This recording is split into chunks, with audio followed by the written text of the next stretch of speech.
time they ask you that because I think the two are blended together. I think the best teachers are discoverers, and so I've even written a paper and published in Informing Science about creative excellence in a research-education space.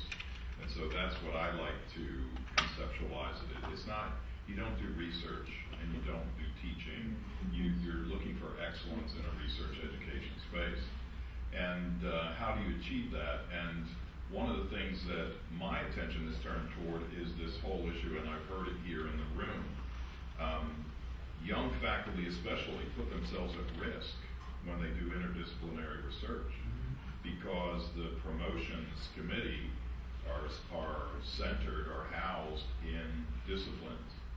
And you take a big risk by doing that. Now the question is, should young faculty refrain from that and take a safer route? Well, I've also heard around the table that interdisciplinary research and interdisciplinary activity is where your passion is. So I think you have to follow your passion because that's all part of energy management. We need time management, but we need energy management.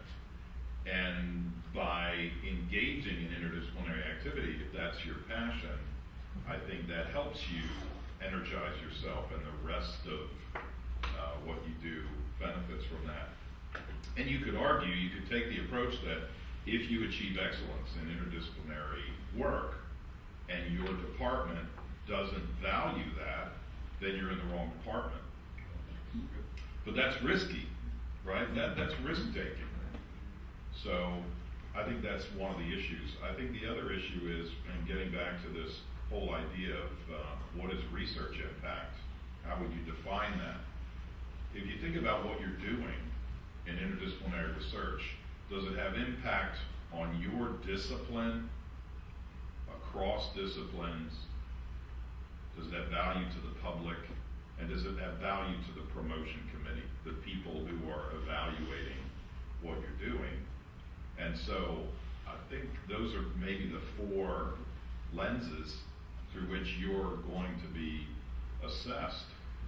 And I guess you always have to keep that in mind when you're doing your work. And hopefully it's very interactive. You're getting continuous feedback from people inside your discipline, and feedback from, are you influencing the public? I taught a course called Lifestyle and Age-Related Disease in the News. And what we did was, we had the students, a graduate student course. Graduate students would read press releases on health that people would read, like from MSNBC.com or the New York Times or whatever. Then we would go into the original scientific report in Lancet or the AMA journal, and then we would assign a misleading score. Because inevitably, what the public hears about research is out of context. They got it right. There were 260 study participants. But this study on chocolate that benefited cardiovascular disease, there were 6 previous studies that were null results. So the report is out of context. And I think that's interesting, because now you say, well, who's gonna take responsibility for then transmitting your new research to the public? Well, in an age where it's difficult to get grants, people are in a survival mode to be academics, how do you knock on the professor's door and say, now we want you to spend more effort on communicating your work to the public? It's not part of most promotion and tenure decisions, right? It's publishing in your peer-reviewed scientific journals, not communicating with the public. And most scientists were not trained how to do that. So it's doubly difficult. So I think that's a gigantic issue, and then we leave it up to the media to transmit our message, and the media oftentimes will get it out of context, and then we'll stomp our feet and be very frustrated and have this very adversarial relationship with the media. But you know what I would encourage you to do? Go back and look at your scientific manuscript and look at your abstract and see if you wrote the abstract in accessible language that a non-professional, a non-expert would be able to make sense of it. And I think in most cases, we don't. The scientific abstract is jargon-filled, and then that's what the media uses to describe, because they don't read your entire scientific manuscript. They try to grasp things from the abstract, and so I train my students, and I try to convince my students that whenever you write a scientific paper, write a lay-friendly abstract. And some of the students say, there's just no way that they're going to permit me to do that. I need p-values, I need all the jargon. And then I show them papers that I've written in carcinogenesis, in the scientific journal Carcinogenesis. And my mom and dad can read the scientific abstract. It's harder to do. But then what you're doing is you're giving an invitation to the media. Here, pirate this, steal this verbiage, because this is articulating what the problem, what the rationale for the research is, what our major findings are. So I think that's one of the things. You say, how should we publish? I think that's one of the things that we could do better. Actually, that's really fascinating. I was told by an eminent scholar in my field when I was just getting started that I should avoid writing too clearly, because that would tend to produce some bad reviews. Also some good reviews, but the problem is, in today's competitive world, you actually get, one or two bad reviews, basically from people who actually understand what you're trying to say, and it can sink the paper. But there has never, to the best of my knowledge, ever been a press release about a paper in my field.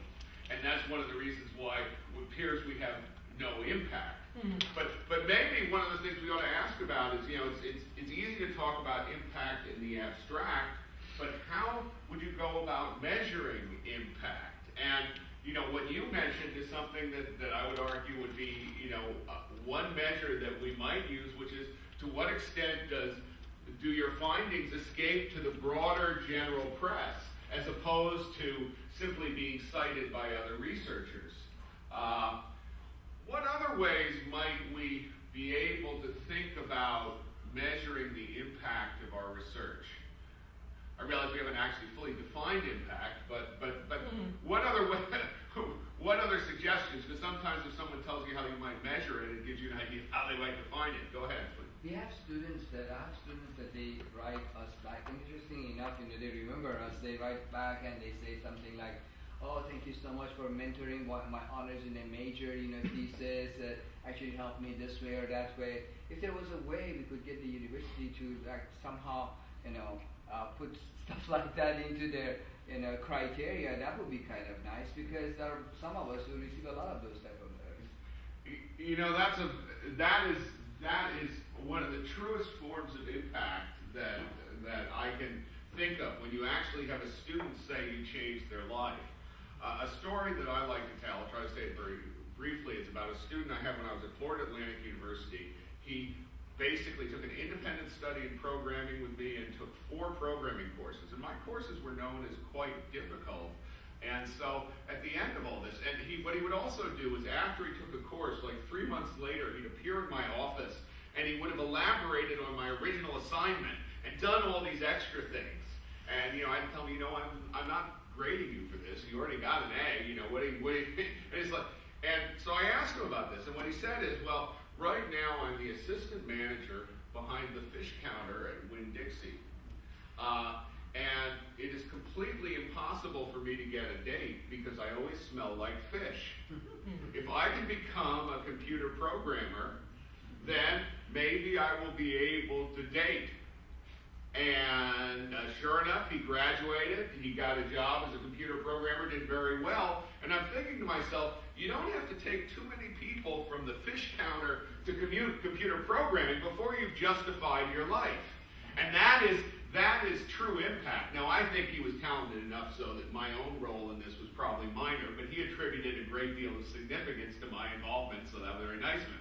But the point is that is impact, and if we had a way of recording that type of story, perhaps our classroom activities would be more valued, because I suspect there are a certain number of faculty members who do not produce a lot of stories like that, whereas I think there are others who probably do. Go ahead. And I've always said, student evaluations, at least at our university, are so important, and so much is riding on them. And I've always said that I would love to be evaluated by my students a few years after they graduate. Yep. Because I've had so many students come back and say to me, all that stuff you made us do in class that we complained about, and I didn't like it, I thought it was stupid. Boy, I have to do that at my job every day, and I'm so glad you taught me how to do that. I get that all the time. And one thing that we are doing at my university, at least in my department, is really reaching out to alumni. And we have an alumni website, and we're doing a lot of things with alumni. So I'm hoping that maybe that will be a way to capture some of that information. Okay, that's very good. Go ahead. So before I say my actual comment, I have to say it is refreshing to know that somewhere there exists a profession for which computer science is higher up on the dating screen. I just wow. I'm asking a question. Okay, we'll the catch actual, this. but the actual comment. Well, at least you don't smell like fish, Yeah. I'm not even going there. But one of there are a lot of other dimensions of impact that I think don't get recognized at all. The challenge, of course, being how do you actually get them recognized and valued is a much more challenging one. But a paper, for example, that comes out who does nothing more than to spark active dialogue, right? Even if it's disagreement from every side, the fact that you've established a useful dialogue from which people can walk away is impact, and it's actually a very positive impact. And of course, then you go into the larger problem, which is, I think everybody probably feels it hasn't articulated themselves, which is, how could you possibly know, right, that one idea that you heard 5 years ago, which you've consciously forgotten, may have sparked $1 billion industry later. You couldn't possibly know, right? So I mean, there are going to be dimensions of this that you will never capture, and you have to accept that to some extent, you're going to have to go on faith that in the pursuit of knowledge and in the pursuit of growth, that there will be benefits, and you are not going to be able to capture them all. But you can't let that stop you from saying, well, if I can't put it down in a column and assign a dollar value to it, then therefore I'm not going to pay attention to it. And that is a mindset that we're just going to have to continually fight against, I think, forever. You sparked two thoughts, immediately in my mind, and one is that as we get more and more sophisticated with text recognition and natural language interpretation, we're seeing a lot of work in that space being done in evaluating Twitter posts and stuff like that. This has become a big area. It may at some point be possible to actually, instead of just getting things like citation counts, get a program that actually does a classification as to whether a citation is a significant contribution to a paper, or whether it's just an obligatory citation, which so many are. We cite this person because this person might be a reviewer, and under those circumstances, we might be able to get a richer idea. And I forgot what the second thought I had was. That's that working memory again. But, Yeah, I would like to ask him if he has an opinion or advice or comment or suggestion, because since you have the two experiences, the industrial one, the private sector one, and the public sector one, and the academic one, how would you do? What do you recommend to do in order to try at least a first step in the integration and explicit integration? Because there is an implicit integration, especially here in the United States. But in developing country, if you don't have an explicit integration, you don't have integration. You see what I mean? Right. So, what I'm hearing are really two facets, right? There's a political, almost an internal navel-gazing facet of how do we get promoted and pay, and advance in academia. And then there's this other one that says how do we create impact, or contributions or whatever. And of course I come from a bias, right? I am biased by my history, but so I'm not a professional academic like you. I haven't faced all the political challenges of progressing my career up through to tenure. I'm going to face those. So I'm kind of cognizant of some of those challenges as they're coming up. And I'm learning a lot as I listen, but in every organization, politics exists. Politics of promotion exists in the business community too. How you get measured for promotion and how unfair those measurements are relative to the contributions you're making, they exist there too, right? That's commonplace, I think. In my experience, what I have always tried to do, and I think what I've tried to do with my businesses and with my team, are try to figure out who are my customers, and where is the impact going to be. So,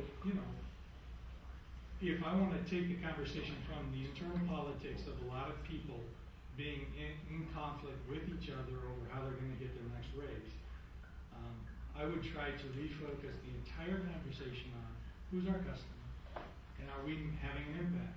Are we, making a difference for the customer, where the customer will pay for that? And if we can focus on that, it tended to move the organization in a very positive direction. And I think, contribution, the one thing I have been is a lifelong learner, which is kind of proof positive, right? The thing I've continued to say is that I wanted to continue to learn in my career. So I'm always focused on how do we make a positive contribution? Does that contribution lead to significant positive change? How do we evaluate or measure that?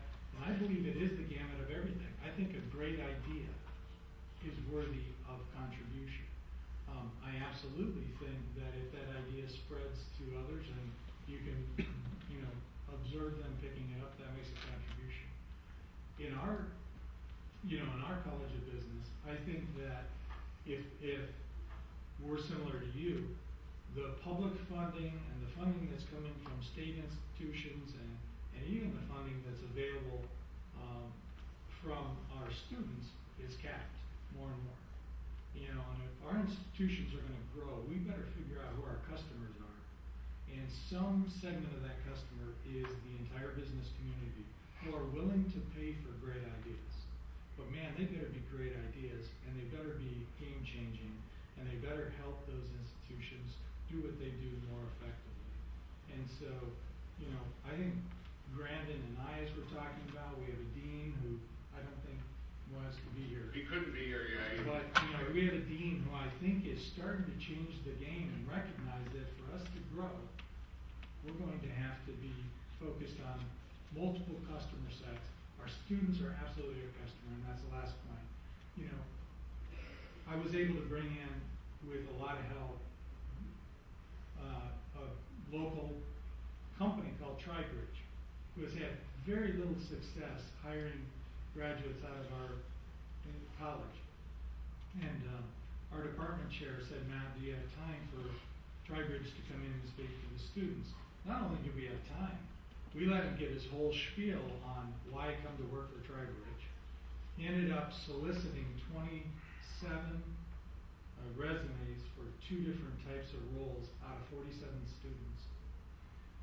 17 of those were pursued to interviews, and we're now down to the last 12, and I think they're going to hire 6 of those 12. I'm telling you, the impact, the belief in that, and I ask every class now, okay, where are we, right? We're going to get down to some hires. And I can tell you that those students, first of all, they profusely thank me for just the fact that they have an opportunity. Secondly, they begin to build a belief, holy cow, we can work for world-class companies coming out of a USF, MIS education. There's life after this. That's important. I don't know if I answered your question. Yes, sure. I always worry. Short question. What do you think about navel-gazing. a consulting firm of professors from university, but a private consulting firm of them, linking the university with the industry. I mean, the bridge would be a consulting firm, Yeah. but mainly of professors from some university or different universities. Well, Grandon may have something to say in terms of his experience, and you all have more experience with that. One problem with professors is it's like herding cats, right? You know, Yes. you claim to be interdisciplinary, but we're all individuals first, and then we do other things second. And I don't know if it would work, but I do think that there is a real penchant in a lot of professors to be consultants. I just don't know if historically I've seen professors who are consultative. I see a lot of professors who I've invited in to talk to my team, and they're either facilitators, okay, which is great because sometimes you need facilitating and brainstorming, or they tend to be fairly dictatorial.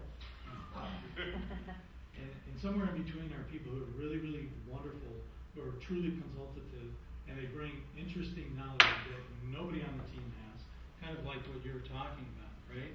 Where they can come in and they can plug and play, and they bring really credible, interesting, innovative ideas that the team would not otherwise have thought of, and then they help that team integrate it into an impact, an application, a solution that we can sell to customers.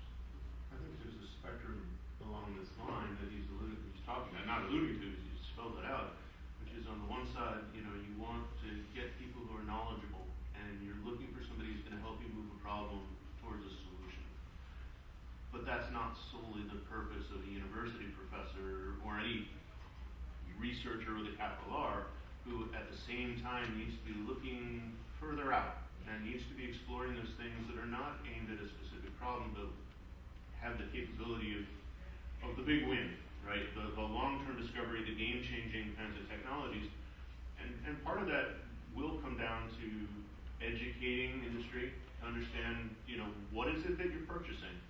And what is it that you're looking to get out of this? Do you want the incremental solution? Or are you rolling the dice, looking for the long-term win? And both are valid, right? And for myself, one of the things I've done more recently has been in charge of our internal research and development lottery system. But that challenge of trying to decide, do I invest in a 6-month time frame? Do I invest in a 3-year time frame or the 15-year time frame? Is a very challenging trade-off, and it's hard. It's hard to get people to recognize there's a difference, and that if all of your ideas pay off, if you hit every single time, you're probably not taking enough risk, right? You're not stretching yourself far enough, and that's a hard lesson. It's going to be harder, I think, for industry to appreciate, because they don't want to see the money go away. They're going to want a product. There was something that Matt said that reminded me, and I can't remember which of your two presentations it was in, but it was a comment from Thinking Fast and Slow, which I think by Daniel Kahneman, which is a very interesting book by a Nobel laureate. But one of the biases, he says, that we frequently exhibit is the tendency to take a question whose answer we don't know and reframe it as a question whose answer we can do, and then pretend we're answering the original question. And that is a danger that I have seen a lot when professors go into a consultative role, or a consulting role, because what they will frequently do is they will come into a situation and the organization has certain needs and certain questions, but he or she isn't really able to answer those questions. But there's another question which is a little bit like it, but is not the same, that they can answer, so they answer that question, and then the company is saying, well, we didn't really think that we'd ask that, but I guess it's sort of what we asked, but there isn't anything we can do with it. And that's, one of the big challenges. And you even see faculty members in a lot of universities, who don't ever do the computation on the back of the envelope. I am teaching so many students there is so much tuition per student, how much am I getting paid for my teaching, and does it cover my costs, or in some cases, how much am I expected to deliver per year for research? Now, this is a very business-like calculation, but I would argue for a lot of our faculty, especially the top researchers who are teaching 3 courses a year, and the average size might be 10, 15 students, if they do that computation, they are being paid to deliver hundreds of thousands of dollars a year in value for their research, and nobody attempts to estimate whether or not what's actually being produced could be translated into that value in any way, shape, or form. It's a little, off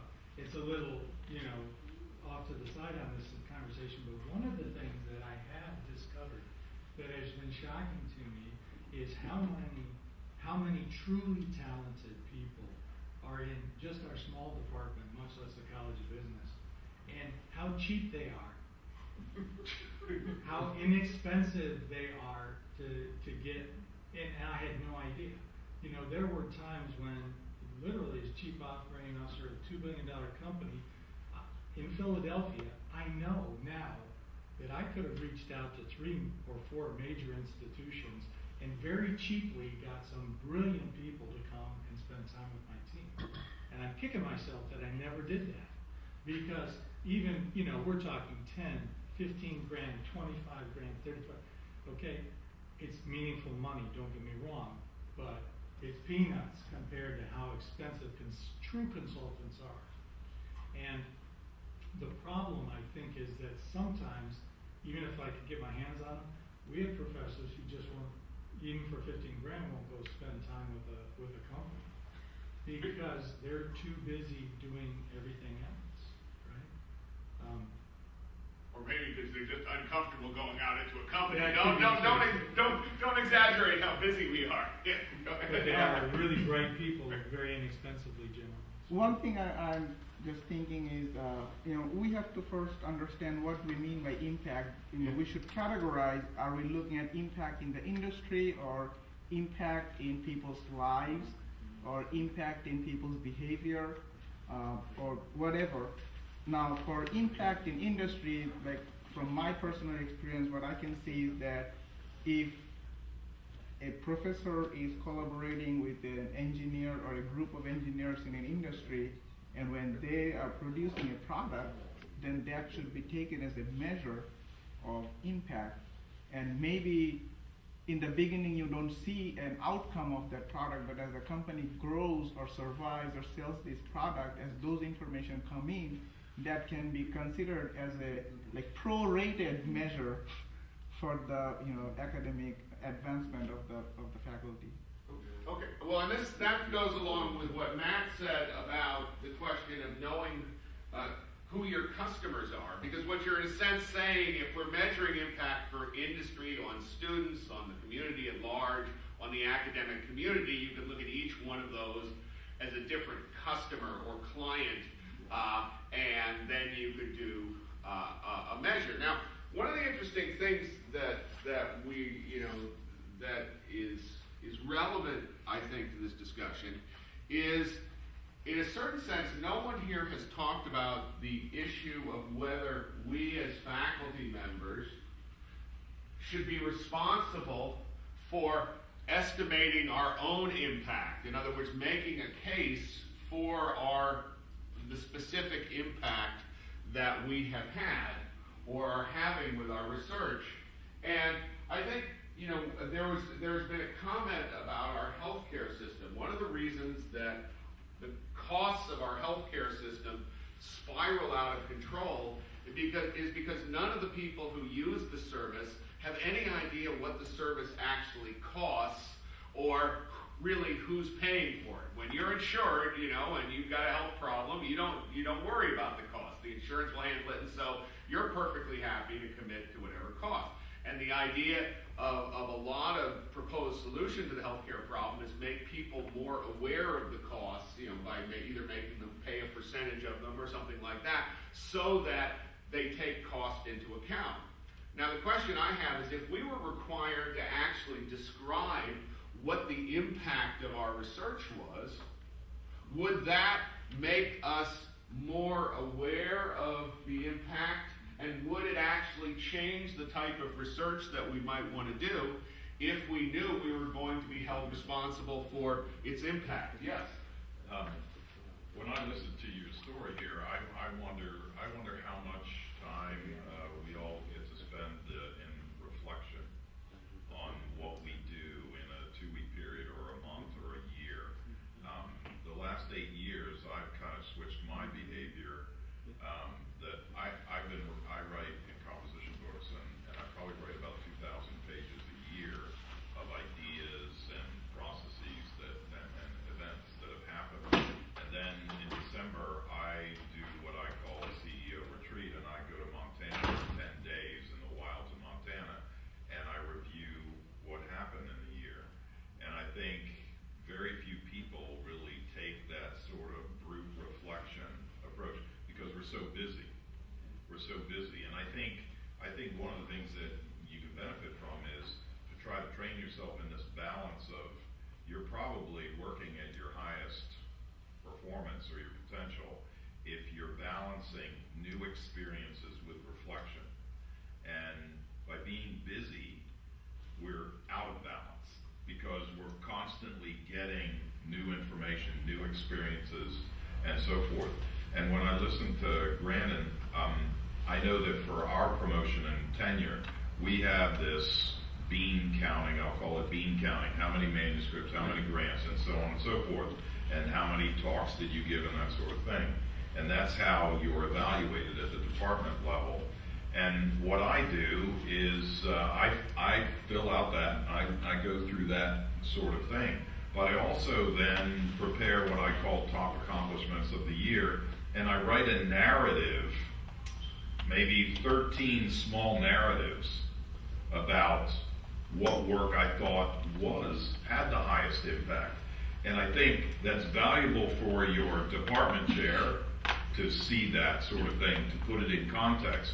But it's also critical for you because oftentimes you'll fool yourself into thinking, well, you published a paper. Okay, so what? What really is the impact of that paper? And I think that the bean counting system really doesn't truly represent what our, because again, I'm thinking what Jeff's saying, sometimes the horizon is what you want to achieve in the next 3 months, what progress you want to see in the next year, or there's a longer plan. And I think if you don't articulate that to yourself and to your administrators, you're probably at a loss there. I also have one other thing that might be helpful. You know, I mentioned in my talk this book, Iconoclast, by Gregory Burns, who's a neuroscientist at Emory. And it's like, what is the iconoclastic mind? What does that mind do? The person who does the impossible, what everybody says is impossible. And it's kind of 3 things. Number 1, that person can see what others can't see. And I described this yesterday as saying, they stop listening to adults.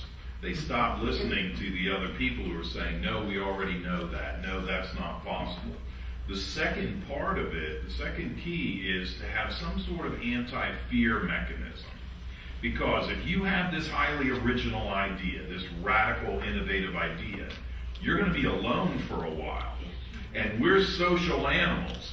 We want to fit into our discipline. We want to be innovative but not revolutionary, right?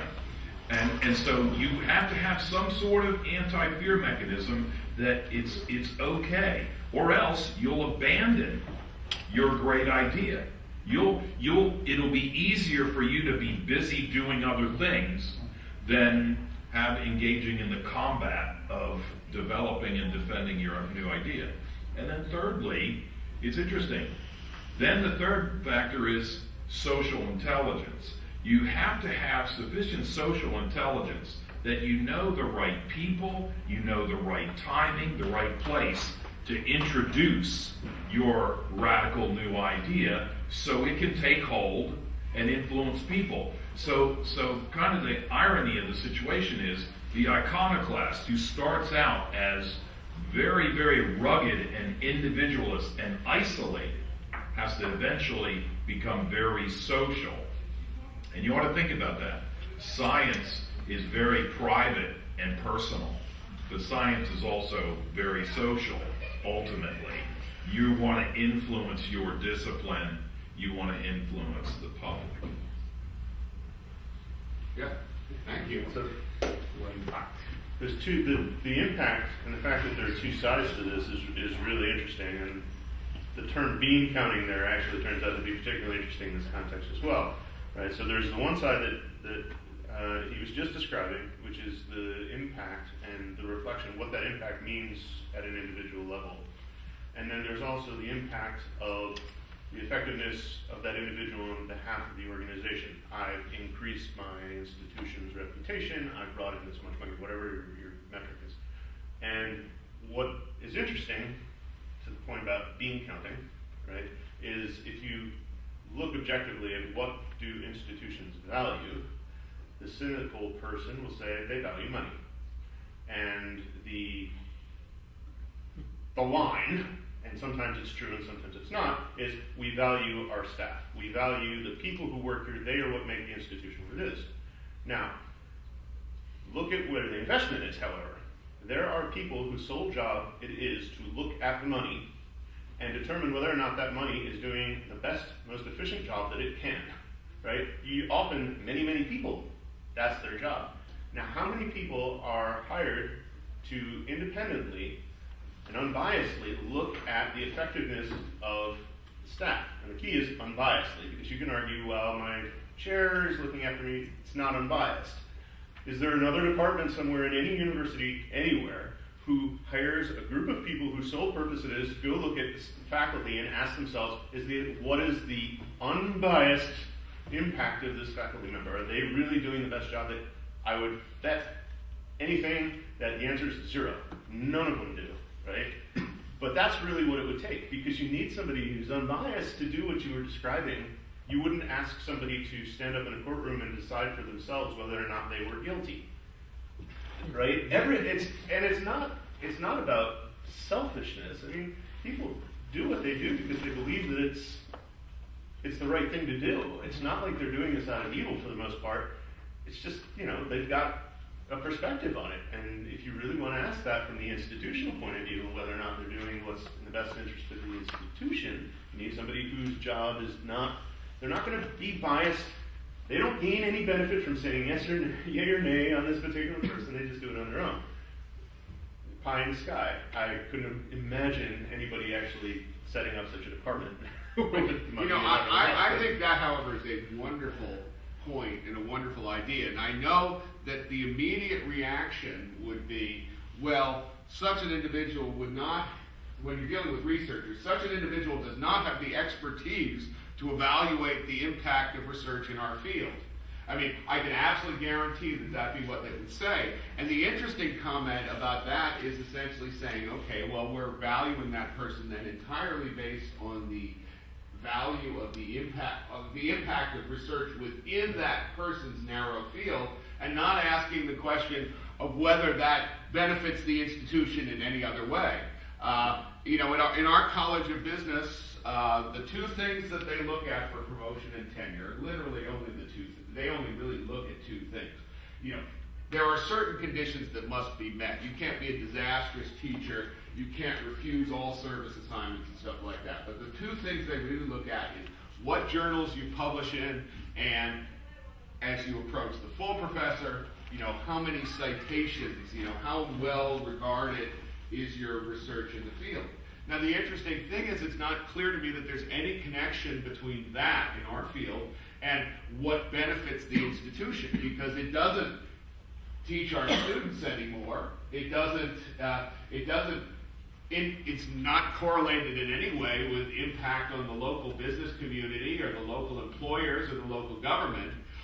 It is entirely based upon this measure of how much impact, quote, impact as an impact factor they're having on the field. And that, if you had someone who took the institutional perspective of impact and they were actually allowed to impact things like promotion and tenure and that sort of thing, then in fact people would start taking a look at it. Because I think a fundamental problem I'm seeming to hear from this is that if we don't measure impact in different ways, then we can't expect people's behavior to change. And I think there's probably considerable truth to that.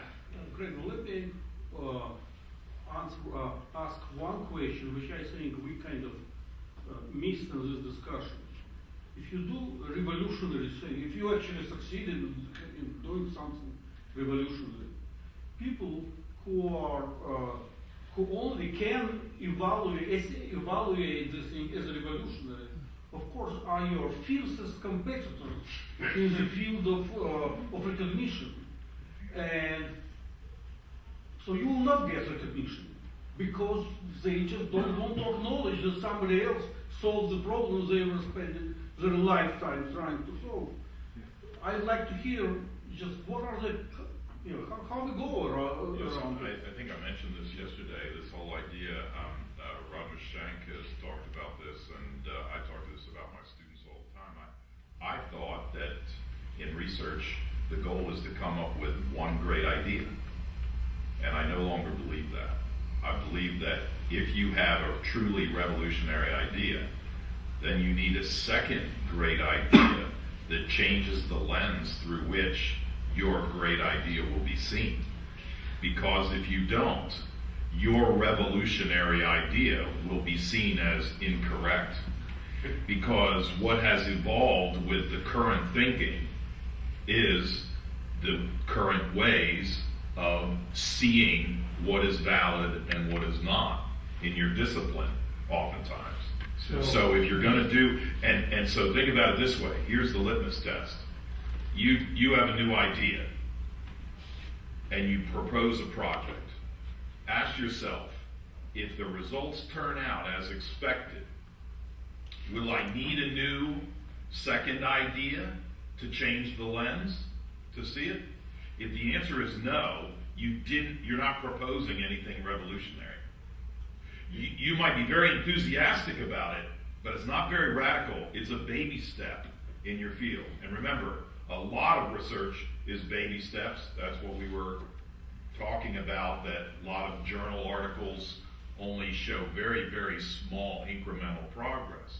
But if you envision your project and your new idea working out as expected, and you say, wow, if seen through the lens that people currently judge what is right or wrong and correct in my field, it would be rejected. Then you can pat yourself on the back and say, with confidence, you're doing something you're taking a leap. And some of the science you do, I think, should be a leap. Some should be baby steps. You should have a portfolio. But I think that idea, and that's Roger Schenk's idea, this whole idea of what I call battle tactics, that you must have that great first idea, but don't stop there. Because what happens then, you will oftentimes be beaten down, because the idea will be defeated because of the lens through which your new idea is seen. You are absolutely right. If you make real significant step in science, that automatically means that you are ready to make another 10 steps in science. You don't have time at this situation to kind of manage public opinion. You are so much involved in what you are doing that who will take care of just promoting those things to be recognized?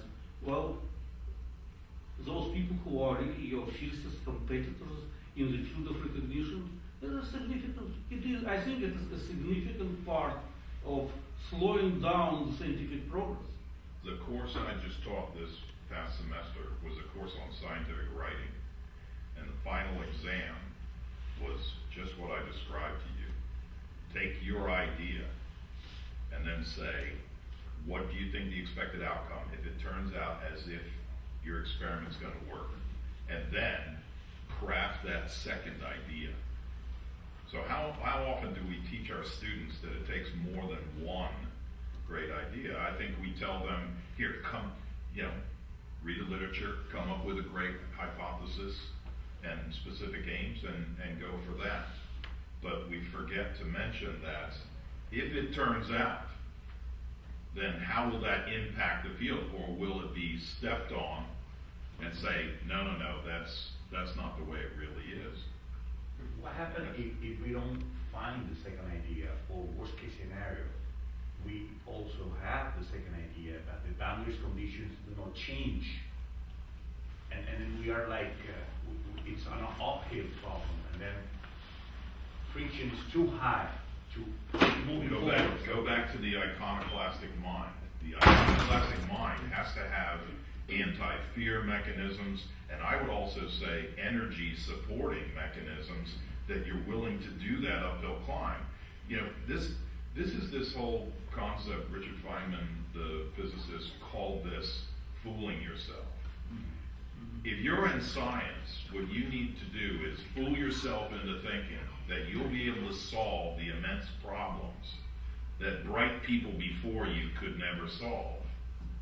If you can't fool yourself into thinking that, then you won't have confidence in taking leaps, the leaps that you should.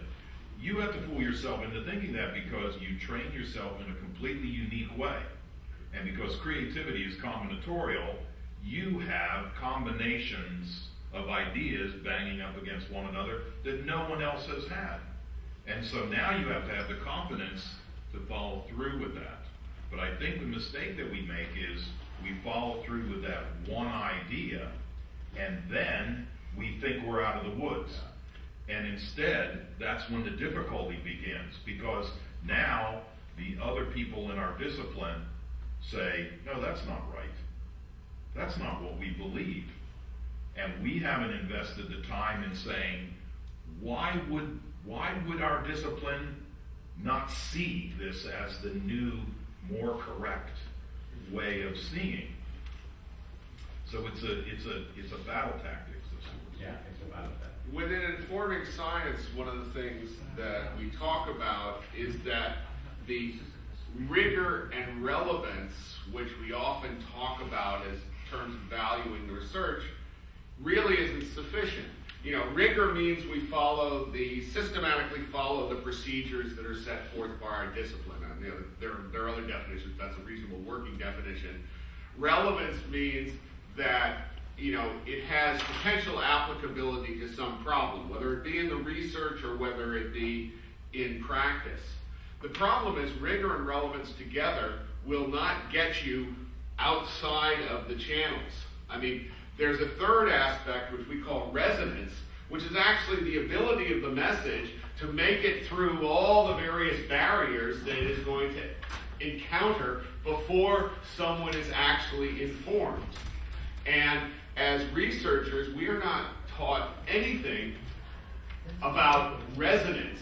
Well, it sounds like you're teaching them something about resonance in your course, but for the most part, we don't teach anything about how to build ideas that actually resonate through the channels and can make it through all these barriers, which is, and in a sense, that creating that second lens, that second idea is basically a way of enabling this kind of resonance so that the idea can, in fact, get out, because it's very challenging. You have your hand up? Yeah, I just thought what you said, something that I have been thinking quite some time about changing things. And since you named the battle plan, you brought the word. Actually, I look at Alexander a lot of times for innovation, and the battle with the Porus, King Porus. If you know that part of the battle, I just know that part.